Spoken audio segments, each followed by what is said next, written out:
cutest and fiercest creature that lives in the African bush.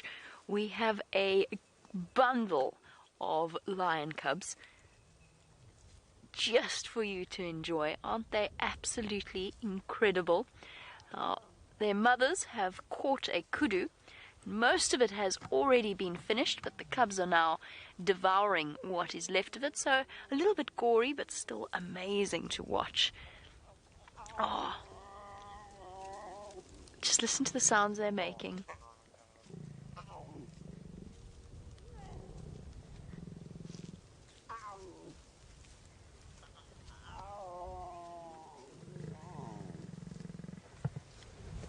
Fierce predators.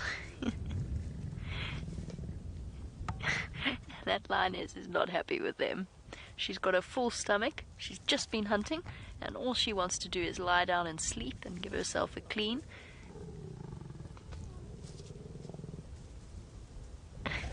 And now the cubs are irritating her. Now, although she's making a very scary face at them, she would never ever hurt them in a serious way.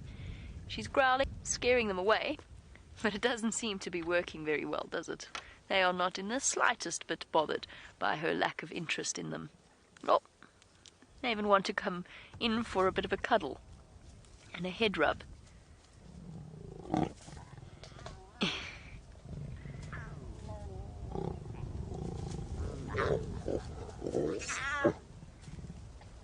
See, even though she is capable of taking down an enormous buffalo, she's still phenomenally gentle with the cubs, even when she's cross with them, and she's basically shouting at them, disciplining them, telling them not to irritate her or to be in her personal space. But she does it really, really gently, so it looks scary, and there's lots of growling and rumbling, but ultimately totally gentle when she pushed that cub away. Oh, and they're all gathering together now in one pile of lion cubs. This is so amazing. It doesn't matter how many times you see these amazing little creatures. It never ever gets old. There's definitely two different age groups here. So two different moms. You'll be able to see that just in terms of the difference in size. We've got an older set of cubs and a younger set of cubs.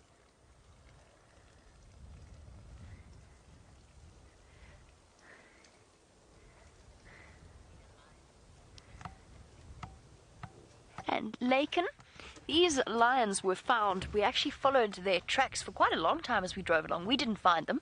We already knew that they were here, but somebody managed to find them by following their footprints. Now, you wanted to know on the subject of the footprints what the difference is between a leopard and a lion track. The answer is, Laken, it's size difference.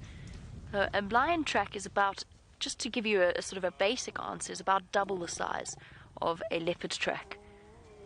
Sorry, the cubs are being noisy again. Let's just listen.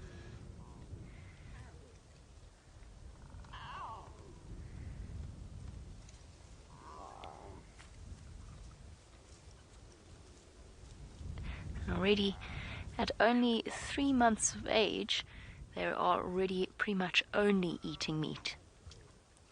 They are totally weaned and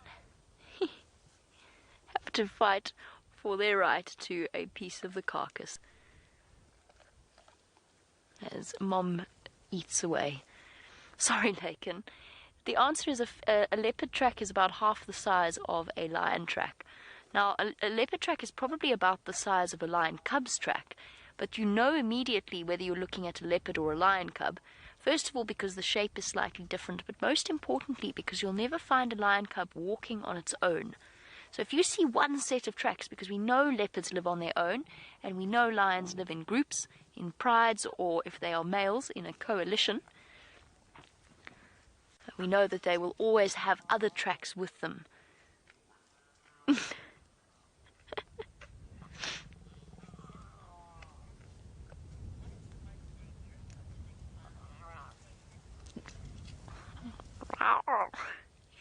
Their noises are so adorable. They're so cute. Now, although the lion has a fearsome reputation, and that lioness just gave us a clear indication as to why, with her sharp teeth growling at the little cubs, The most dangerous of the big five is not a lion. It is, in fact, just in terms of statistics.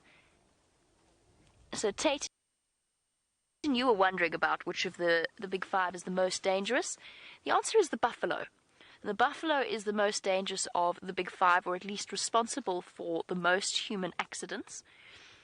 And that one of the biggest reasons is because if they decide to charge, they usually go through with it. Whereas with lions and leopards and even elephants to a big extent, if they decide to charge you, they usually warn you first. So it's up to you to move out of their space if you have upset them in some way. Lionesses are much, much more dangerous than the male lions. They also, especially when they've got cubs, they become far more dangerous. But even then, if you encroach on their space, if you upset them in some way, maybe you've come across them on foot by mistake, they'll growl at you and they'll let you know that it's time to move off. So they give you plenty of warning. Brent said that these are the cutest things in the bush, and he may well be right. Oh, are you exhausted? Have you got a very full stomach, little cub? And the wonderful thing about lion cubs is that they are constantly playing. Mike L., you want to know how old the oldest lion is? I think the oldest set of cubs is about coming up to 4 months old. This little one looks like it's a bit younger than that, maybe 3, maybe even younger than that. But the oldest lion will be one of the lionesses, and to be completely honest with you, I don't know how old the oldest lioness is. I believe that one of them is coming up close to 10. And lionesses don't live much longer past about 13 or so in the wild. They may live up to 16 in exceptional circumstances, depending on how much food is available, how big her pride is. But they generally don't live for very long. They're kind of like big dogs in that respect. Aww.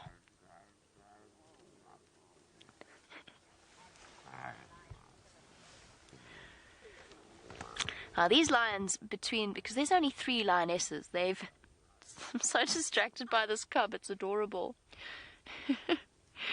Because it's just the 3 lionesses, they have only killed a kudu. It's big enough for them to have foolish bellies. But Alex, yes, a lion, if they want to, a lion is capable of killing an elephant, but only in a group, and usually only in a group with males. Because a male lion is about 100 kilograms heavier than the female, if not more, up to 150 kilograms heavier than the female. So they can get up to about 200 to 240 kilograms.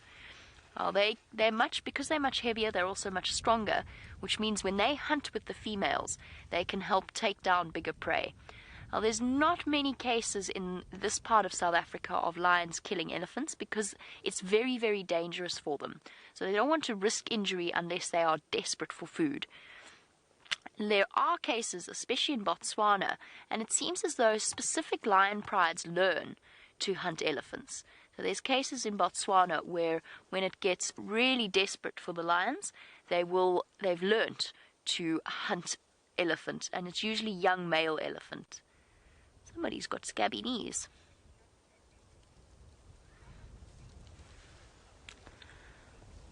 Oh, it's a perfect place to sit. Lexi, you wanted to know then, how does an elephant defend itself?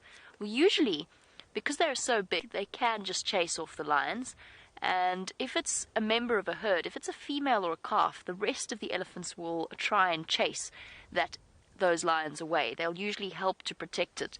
But young males that are on the outside of the herd, they don't necessarily get that same level of protection from the rest of the elephants. But an elephant can defend itself by swinging its trunk and with huge tusks not necessarily tusks, but those that have tusks can use them to hit the lions.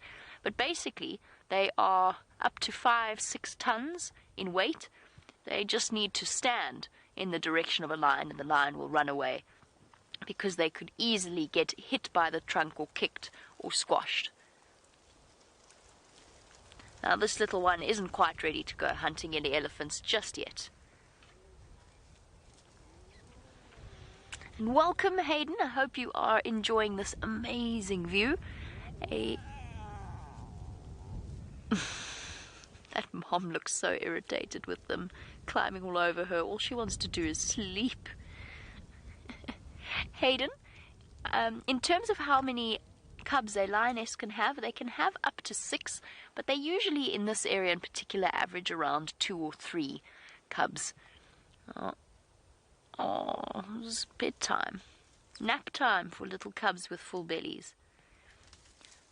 The first year of a cub's life is when it is at its most vulnerable, especially in those first few weeks when their eyes haven't properly opened, their ears haven't even started to stick up yet, and their moms have to leave them alone in order to go and hunt and find food for herself.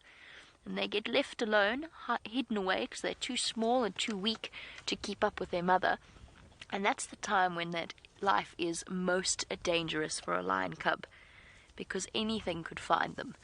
But these guys have been lucky, they have survived, and once they reach a year old, then their survival chances will increase tremendously. Now, Chad, we don't have any white lions that we know of here, but we are in an area where you could potentially see them. Oh, where are you going? Are you going on an adventure? You're going exploring. What a brave little lion cub. Sorry, Chad, I will answer you properly in a moment. Right, he's off, he's had it. He's gone. Kudu's finished. Oh, I'm going to go and have some space from... Talking to the younger cousin.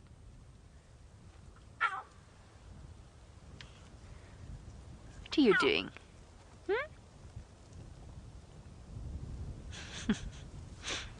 Sorry, Chad. I got interrupted because there's just too many places to look.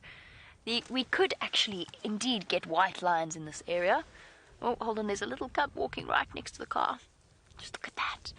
Isn't that incredible? See how comfortable they are with us? They didn't even look at us. Just moving off to go and find the rest of the... Oh! Got company. And our bold lion cub is off on another adventure, leading his younger cousins astray. Where are you going? Looking for some space, I think. Calling. Sorry, Chad. I keep getting interrupted because these lion cubs are just so amazing. Chad, we could get white lions here. So the famous white lions are in the Timbavati area, which is one of our neighbors. Oh, goodness, cubs everywhere. It's one of our neighbors, so the lions could move from the Timbavati to here.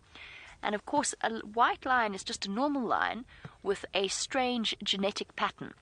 So a lion could be this color, tawny colored, but she might carry the genes for a white lion. And if she mates with another lion with those genes, then there is a chance of a white lion being born.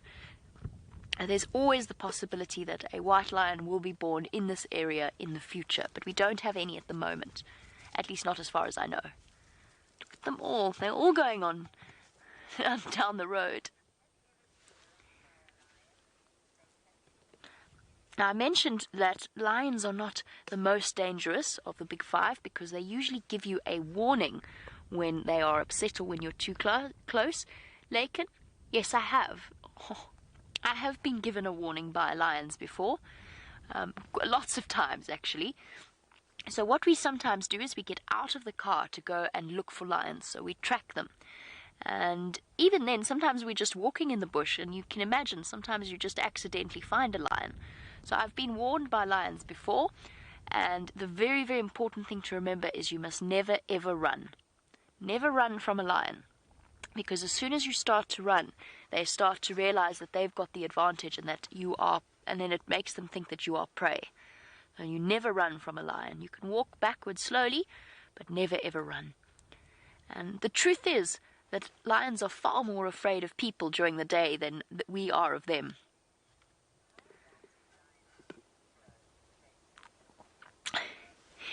These guys are just starting to get their adult teeth, their permanent teeth. They have milk teeth just like you or I. We've got a question about how long a lion's tooth can grow. So the root is as long as the canine tooth itself. So I've been lucky enough to see a lion's tooth before. It is as almost, including the root, it is almost as long as my hand. The tooth part that sticks out is about this long, probably about the length of my finger, but less there. That's how long the tooth part is.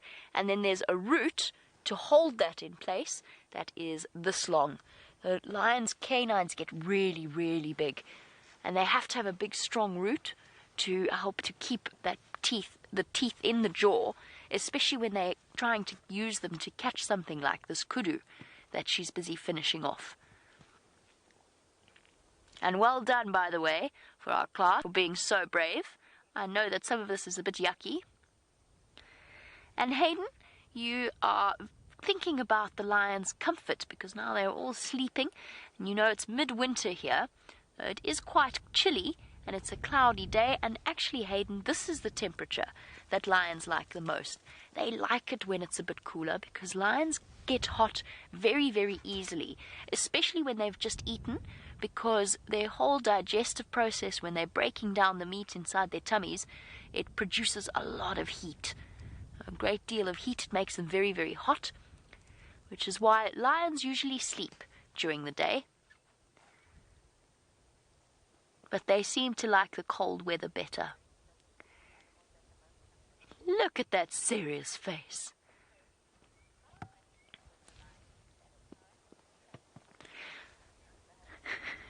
It's sort of absent-mindedly scratching its face. It's not even really concentrating on the scratch.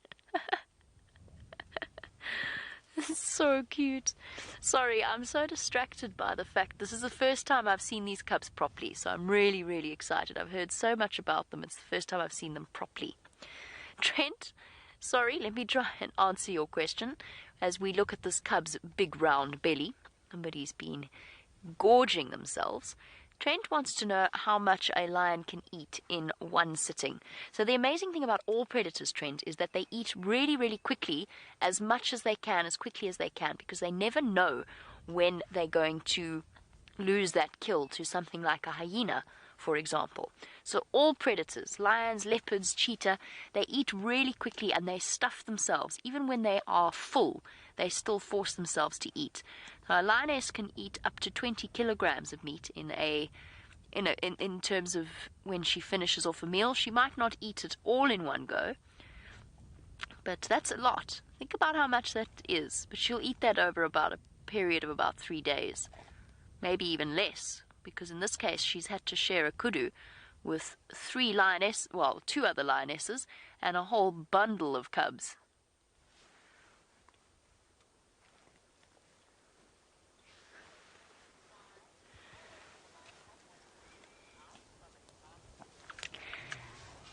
And hello to Sky. I don't know where to look. I'm looking everywhere. I'm trying to have eyes in the back of my head. Sky, it's wonderful to have your question. You wanted to know how old a lion cub would be before it leaves its mom. If it's a female, Sky, it might never leave its mom. It'll actually stay in her pride. There we've got them. Look, already showing signs of plenty of independence. Quite happy to go wandering down the road and sleep there. So that's because lions are social cats. Their bonds between the family members are really, really close. So pride is actually made up of females and their sisters, aunts, mothers, cousins. It'll be a whole group of females. But if a cub is a male, then at about 2.5, 3, sometimes even up to 3.5 years old is when they get kicked out of the pride. And sometimes they don't even want to leave, but their moms no longer tolerate them in the area, and their dads don't tolerate them in an area. We always think of a pride of lions as being a male with some females, and that's not actually how lions work.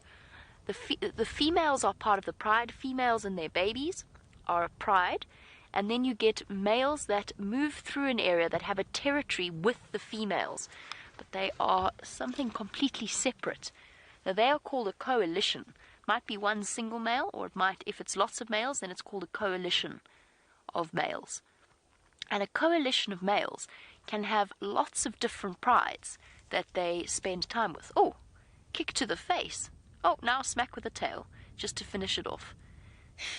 You got to be tough if you're a lion cub.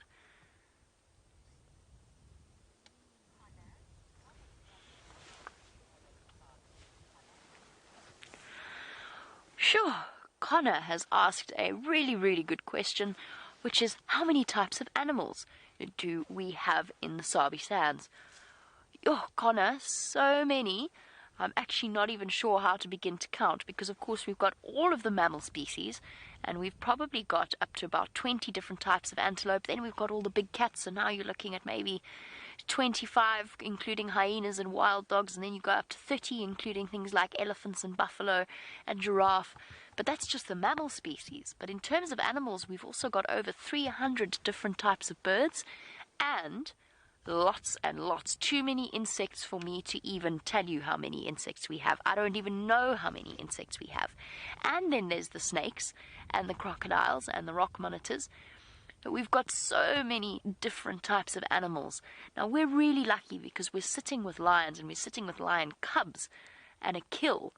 And that's really, really exciting. But it's important to remember that it's not, being in the African bush is not just about the sightings like the lions or the leopards or the elephants.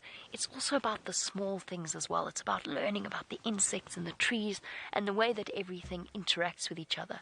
So we've got lots and lots of different types of animals. I couldn't even begin to count how many we have.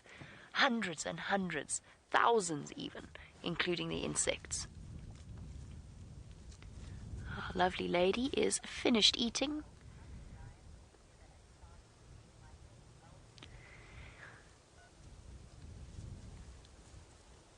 She's got a very round belly, and she's going to go and find somewhere to sleep. She's probably going to... She's going to go up to that other lioness. It looks like it. Oh, no. She can't even make it that far. She's too full. Her belly is too heavy. Now, this pride is called the Styx pride. But we've got lots of different prides in the Sabi Sand. Michael L. was wondering just how many different lions we have. If I had to guess, give me a second, Michael L. I'm just trying to work it out. The Sabi Sand is about 60,000 hectares, give or take, and about approximately every 4,000 hectares there's a lion pride. So I don't know exactly, I'm just trying to work out a good number, a good estimate for you. Let's say...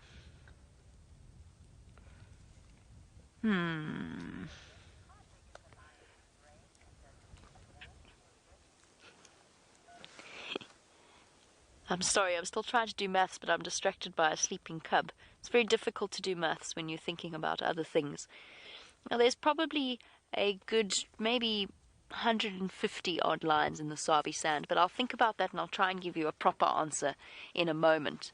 Hayden, a really lovely question coming through from you, which is, how big is a lion's brain and does it use it all? Which is a very good question because no, they generally don't. They're very instinctive animals. They hunt, they sleep. They're not, in experiments that they've done, it shows that they're not necessarily problem solvers. They're clever in their own way. They're clever in terms of surviving. They're clever. I want to see what these cubs are doing as well. I don't want to turn my back on them for a second. They're clever in terms of survival and looking after themselves and each other. And their instincts are incredible. But they are not problem solvers in the same way that we traditionally think of something being clever, like a chimpanzee or a gorilla or even an elephant or a hyena. Lions can't really solve problems. But that doesn't mean that they're stupid. It just means that their brain gets used for different things. Chandra, sorry. I know we're looking at these cubs, but can we look at this cub now? Sorry, it's busy having a bath. And it's just too cute.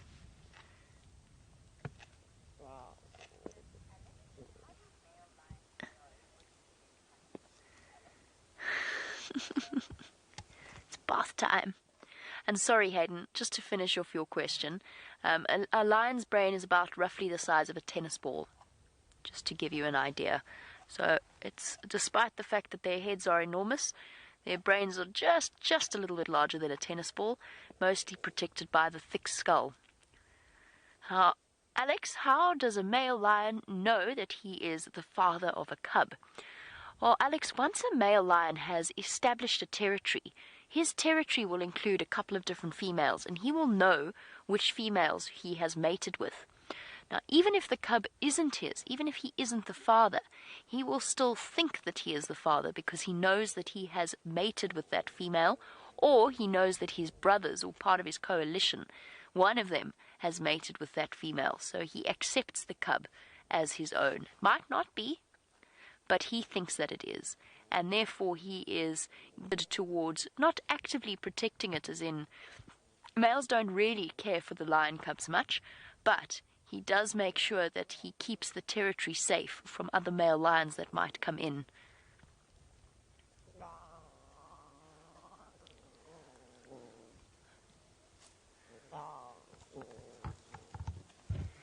If this is a female cub, this bond with its mother will last for the rest of its life.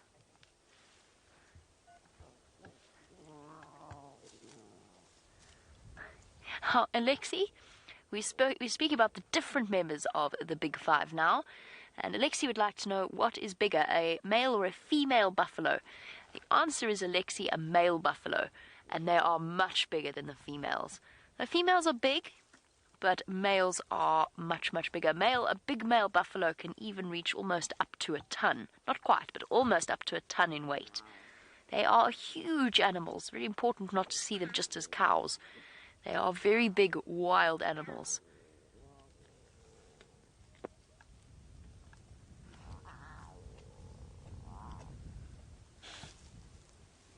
Talking to Mom.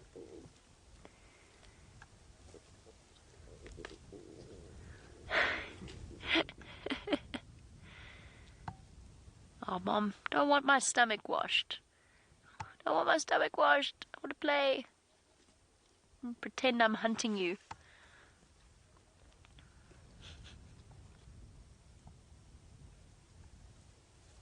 This is so cute. Now, big cats are true characters. Now, these females have had a hard time. These little cubs are the first litter of cubs that they have had in a year. And very, very sadly, the last litter was actually killed by the male lions that are now the fathers of these cubs. And it might seem really sad, that might seem really rough for us from a human perspective, but that's just the way that lions work. They're not governed by the same rules that human beings are. They just act on instinct. Oh, so many big bellies and so many exhausted little lion cubs. This is one of the younger ones.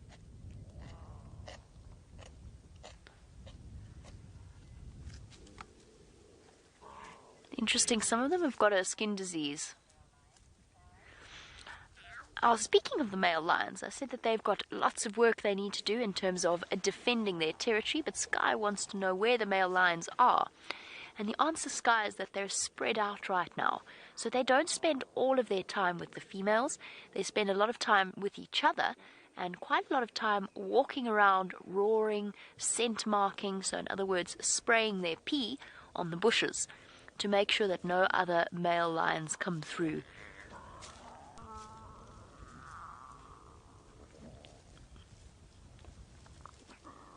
So right now, Sky, one is about, I would say, about 1.5 kilometers away from this. Oh.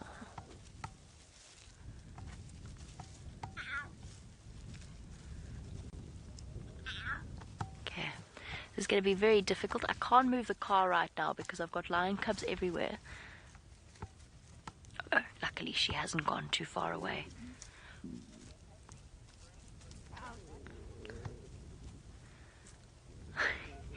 Oh, well, we enjoy the lions clambering all over this lioness, and we're going to stay here for as long as possible. We're going to send you back across to Brent because, as I said, some of the learning is about different things, not just lions, leopards, and elephants. So let's go see what he has to teach you. I still cannot believe that we are sitting here in this sighting alone. we've got this incredible moment all to ourselves. Just listen to these cubs. Oh, or you could all choose this one moment to go quiet. This poor mom, at one point I counted 5 or 6 cubs attempting to suckle from her at one time. And she is allo-suckling. In other words, she's suckling cubs from 2 different litters. One that's probably her own, and then the other that isn't. We've got one large lion cub that managed to squeeze its way in there and have a drink. And then a couple of the slightly smaller, slightly younger ones. Oh, this one is still intently focused. And it has done very, very well to manage to keep onto that nipple because it's been absolute chaos, as you can see. Oh, dislodge. Oh, back again as quickly as possible before that nipple is stolen away from it. How utterly irresistible are these cubs? I can't help feeling sorry for that poor lioness. She's just got cubs attached to her. She rolled over and there were just cubs rolling with her.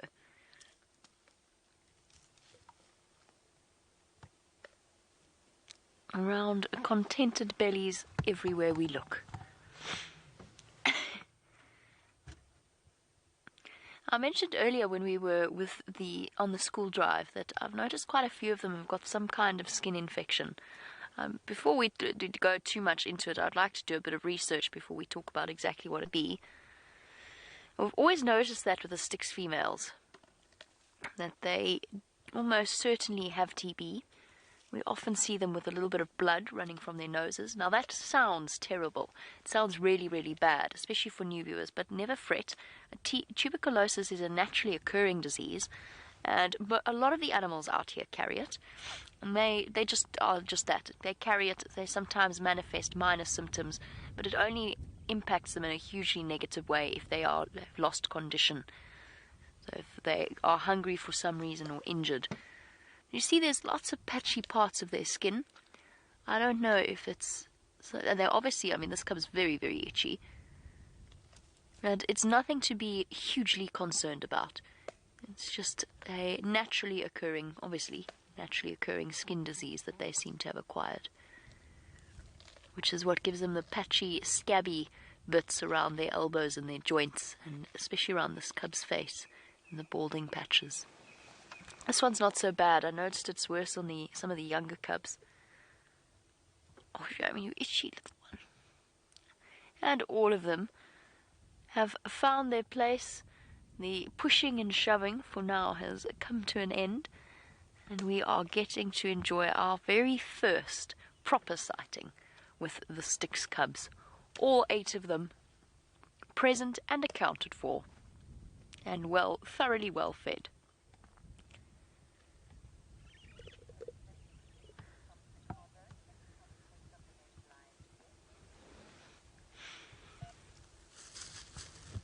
And hello to Vicky in Chicago, who wants to know whether or not we can tell the difference or tell the sex of the lion cubs yet.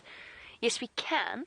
I'm trying to look for a good example to show you, but we can now start to tell the difference. Obviously, their testicles for the young males haven't dropped yet, haven't descended yet, so it is a bit more tricky than it might be on a slightly older cub, but you will be able to, on close examination of their genital area, you will be able to see a slight difference in terms of shape and positioning of the either penis or vaginal area and the rectum. So you'll see it in terms of where they're positioned underneath the tail. And there you go, we've got an example there.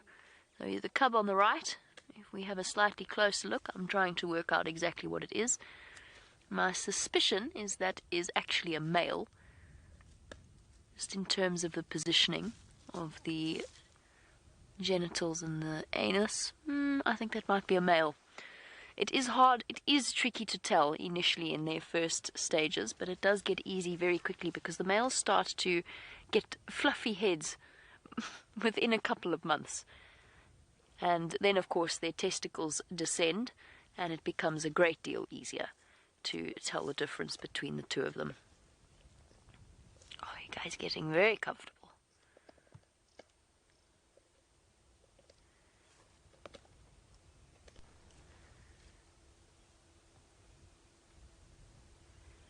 Of course, one thing we hope for whenever we see lions like this, I don't know, what I personally hope for, I don't know that I could actually put this opinion onto everyone. And personally, I would love to see lots of females in this, and the same with the Nkuhumas, particularly after, with all of the chaos and the trials and the tribulations of the two prides that we see with the Birmingham Boy takeover. It would be nice to see a recovery of their numbers. The Styx pride lost all of their cubs last year, and there's only the 3 of them at the moment. The Styx pride is a bit confusing because they've got breakaways, and I'm not entirely sure, because some of the different lodges call the different breakaway prides a completely separate name. But it would be very nice to have a group of females, but then of course you also don't want one poor lone male that ends up in a position like Julia, where he has to go and wander off and try and find a friend to help ensure his survival. You want maybe, I don't know, in an ideal world, have 3 males and the rest females. I'm just flights of fancy. Now, Shamsun, the one thing that the male cubs will absolutely not be allowed to do is join their father's, earpiece about to fall off, is join their father's coalition. There's absolutely no way they'll be allowed to do that, which makes sense, because if you think about what a coalition is about, it's about passing on the genetics. So if they were to join their father's coalition, they would end up inevitably mating with their mothers, sisters, cousins, and so on. So it's a system that prevents inbreeding. So no, their fathers will not permit them to join their coalition. There are 1 or 2 weird recorded cases of that happening, but you can see how ideally nature wouldn't want that to be allowed to happen. So they go off on their own. If there are males of a similar age in a group, then almost inevitably they leave together and they form a coalition together. If it's just one lone male, then he'll go off on his own when he is forced to. They often stick around a bit longer than the groups of males because they don't have any support system. It's a scary, big, wide world out there to be a lone male lion. It's a dangerous time of their lives. But if they've got cousins or brothers, they will absolutely form a coalition. But don't be fooled into thinking that all male coalitions are related to each other. As I said with Junior, he's been trying to find himself a buddy. We're going to sit here. Oh, sorry, let me finish that sentence. I got distracted. Let's finish that sentence. Male coalitions can also be formed by completely unrelated males. Right, we're going to sit here for the last few moments of the sunrise safari. While we do, I know that Brent would like to say a quick farewell.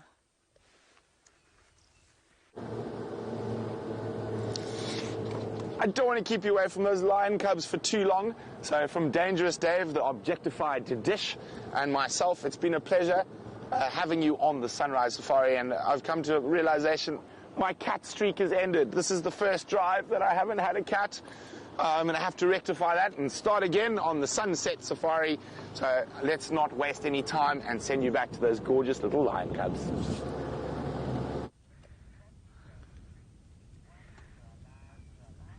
Oh, woe is Brent. His cat streak has come to an end. He's going to be utterly insufferable when we get back to camp this morning. No, I'm joking. I'm sure his cat streak will be back with a vengeance this afternoon. We might see. Maybe I might even let him take Rusty to come and enjoy this particular sighting, because you have to admit, it is utterly irresistible. And sleeping lion cubs. I think this is all 8 of them now. I can't even begin to do a head count because I can't see all of them bundled underneath each other, but I did count 8 earlier, so all 8 are present and accounted for. And I think this is what they're going to be doing for the rest of the time here. They might go for a drink. They're not far from 3 in a row Pan, so hopefully if they do decide to go for a drink, they'll go north and not south into Mala Mala. We'll just have to hope that they decided to stick around. I mean, the carcass, let me just reposition slightly so we can see the carcass as well. Okay, little ones. Not even one or 2 heads bobbed up, but other than that, no real... let me see how I can do this with both. Can you get her there and have the cubs as well? The tree in the way. How tragic.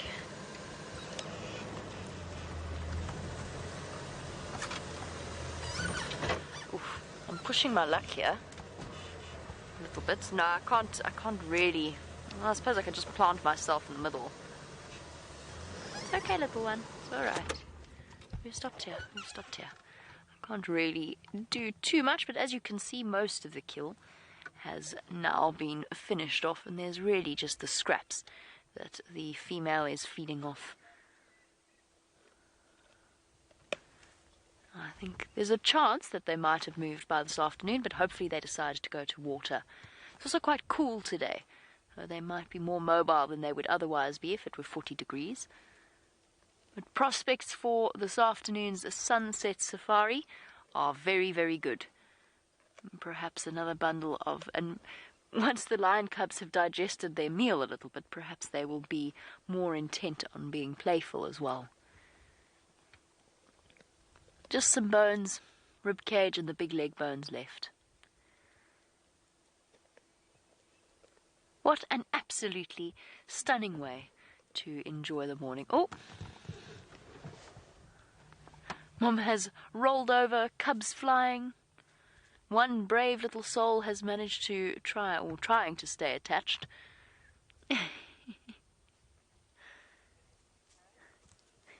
Well done, little one.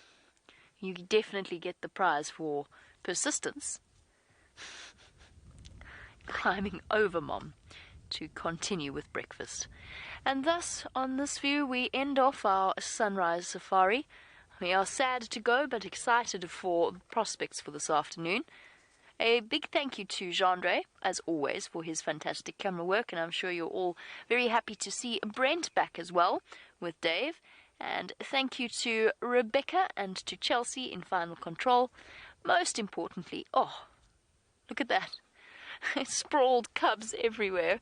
Most importantly, a big thank you to all of you for joining us. We're going to leave you with this incredible view for now and say goodbye to you all. Have a fantastic day and join us in a few hours.